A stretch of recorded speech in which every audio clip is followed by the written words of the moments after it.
រាល់យប់មុននឹងកូនកេងកូនកំភ្លេចថ្វាយបង្គំព្រះពុទ្ធធម៌ប្រសង្ឃហើយកូនត្រូវនឹកដល់គុណមេដាបិតាផងព្រមទាំងអ្នកមានគុណផ្សេងទៀតផងដែរបើកូនធ្វើបានដូចនេះកូននឹងបានចម្រើនសូមកូនកុំភ្លេចតាំងចិត្តមេត្តា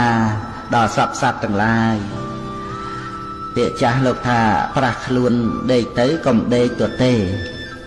កូននេះពុកបើកូនចង់ស្អាតត្រូវតែសាសិលបើកូនចង់មានត្រូវឲ្យទានបើកូនចង់ឆ្លាតត្រូវចេះសួរបើកូនរៀនដើម្បីនឹងឲ្យបានដឹងអ្វីណាមួយនោះកូនត្រូវរៀនដឹងឲ្យច្បាស់លាស់ពិតប្រាកដ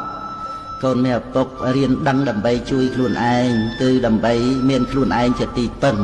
ខ្លួនឯងបានប្រសើរជាងពឹងអ្នកដទៃកូនមានឪពុក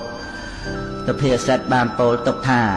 អ្នកស្រែបានស្រូវរមែងឲ្យបាយពួកព្រានទាំងឡាយរមែងឲ្យសាច់ពេទ្យជាបារោគជាកិច្ចចាំបាច់ឲ្យទានសម្រេចទៅលើចិត្តបន់ចំណែកបណ្ឌិតមានពិតក្នុងលោកបានជួបមានជោគព្រោះលោកពោលសុនកូនចង់បានអ្វីកុំឲ្យសួយសុនគិតទុកជាមុនសំចូលទៅរក